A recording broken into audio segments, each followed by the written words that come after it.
नमस्कार दोस्तों, welcome to SG sociology. आज के इस वीडियो में हम बात करने वाले हैं महान दार्शनिक और स्वतंत्रता सेनानी श्री अरविंदो यानी कि अरविंद घोष के बारे में। पीजीटी सोशियोलॉजी या सोशियोलॉजी रिलेटेड किसी भी एग्जाम में इनसे जुड़े कुछ क्वेश्चन पूछे जाते हैं कि इनके द्वारा लिखी गई कृतियां कौन सी हैं या इनका जन्म कहाँ हुआ था, इनकी विचारधारा क्या थी। तो भारतीय विचारक के सेक्शन से जो विचारक हमें पढ़ने हैं उनमें से एक अरविंद घोष भी हैं, तो उनके बारे में हम आज की इस वीडियो में डिस्कस करेंगे। तो चलिए शुरू करते हैं।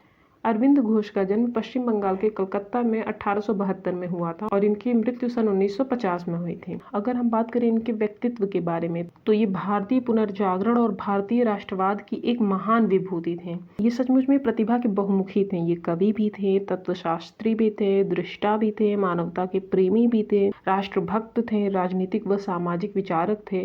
तो जो आधुनिक भारतीय विचारक रहे हैं उनमें से ये भी एक प्रखर और सबसे अधिक सुशिक्षित विचारकों में से एक थे। अगर हम बात करें इनके युवा अवस्था की तो स्टार्टिंग में तो इन्हें इंग्लैंड में पढ़ने के लिए भेजा गया था। वहाँ पे एक अंग्रेज परिवार की देखरेख में ये रहे, वहाँ पे शिक्षा ग्रहण की। उसके बाद 21 वर्ष तक शिक्षा ग्रहण करने के बाद ये भारत वापस लौट आए और जब ये भारत वापस आए तो यहाँ पे भारत की संस्कृति, भारत की सभ्यता ने आकर्षित किया। इनके ऊपर जो ऊपरी रंग चढ़ा हुआ था विदेशी संस्कृति का, वो सारा का सारा उतर गया और यहाँ पे आके इन्होंने भारत की संस्कृति को पूरे दिल से अपनाया और भारत की संस्कृति, भारत की स्थिति के अनुसार युवा अवस्था में ही स्वतंत्रता संग्राम में भाग लिया तथा स्वतंत्रता आंदोलनों से भी जुड़े रहे, जिनमें से एक स्वदेशी आंदोलन भी है। ये राष्ट्रीय आंदोलनों के एक नेता के रूप में भी उभर कर सामने आए।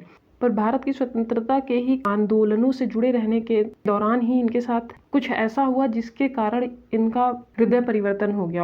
ऐसा इसलिए हुआ क्योंकि स्वतंत्रता आंदोलनों या स्वतंत्रता संग्राम से जुड़े रहने के दौरान इन्हें जेल हो गई थी और उस जेल में एकांत में रहने के कुछ समय उपरांत इन्हें यह अनुभव हुआ कि ये जीवन कुछ और ही है, ये आध्यात्म से कुछ जुड़ा हुआ है, स्वयं को जानना है, आत्म को जानना है। तो जैसा कि आपने पढ़ा कि युवावस्था में तो ये स्वतंत्रता संग्राम से जुड़े रहे, पर बाद में इन्होंने योग आध्यात्म के मार्ग पर अपना ध्यान आकर्षित किया। इनफैक्ट इन्होंने वेद, उपनिषद आदि पर बहुत सारी टीकाएं लिखी हैं।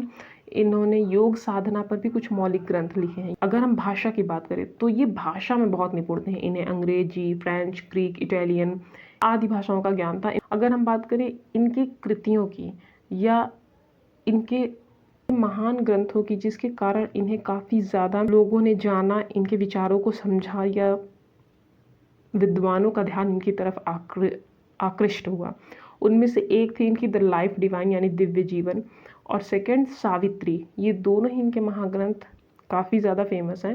नेक्स्ट है द मदर और योग समन्वय, ऐसे करके इनकी कई सारी बुक्स हैं, पर द लाइफ डिवाइन और सावित्री एग्जाम्स में पूछे गए हैं, तो इसे आप ज़रूर याद रखना।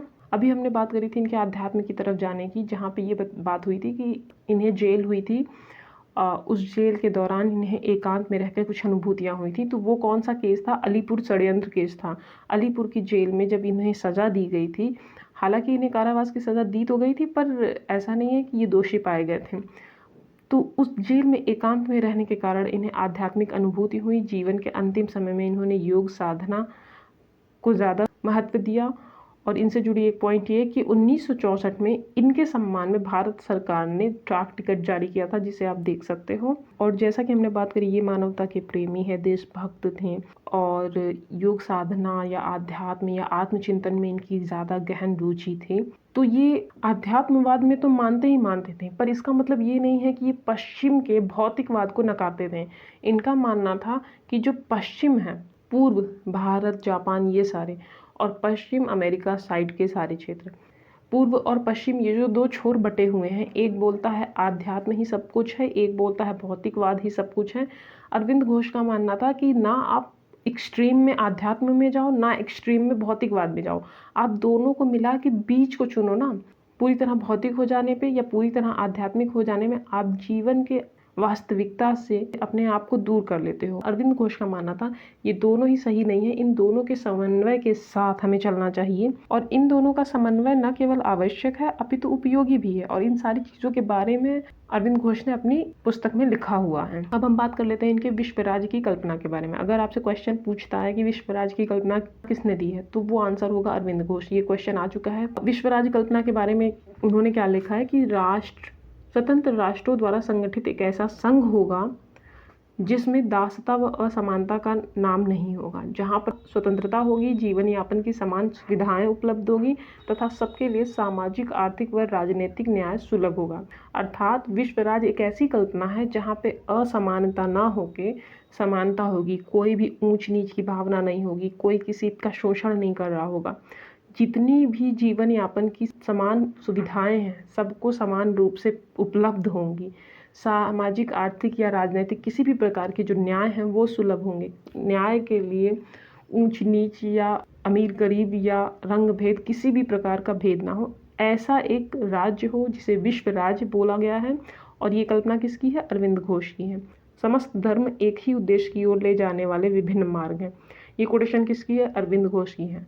इनका मानना था कि जितने भी प्रकार के धर्म हैं उनका मूल उद्देश्य यही है कि इंसान मानवता को समझे, स्वयं को समझे, एक बेसिक जो ह्यूमैनिटी है सब में हो। तो आई होप आपको समझ में आ गया होगा अरविंद घोष के बारे में कि उनका व्यक्तित्व कैसा था। वो भी कुछ हद तक भगवान दास की ही तरह सोचते थे। आध्यात्म में उनकी भी रुचि थी, मानवता के धर्म में उनका भी विश्वास था, योग साधना पे ये काफ़ी ज़्यादा बल देते थे। तो आई होप आपको आज के इस वीडियो में भारतीय विचारकों में जो 4 विचारक हमने पढ़ने थे उनमें से अरविंद घोष के बारे में भी बेसिक अंडरस्टैंडिंग हो गई होगी।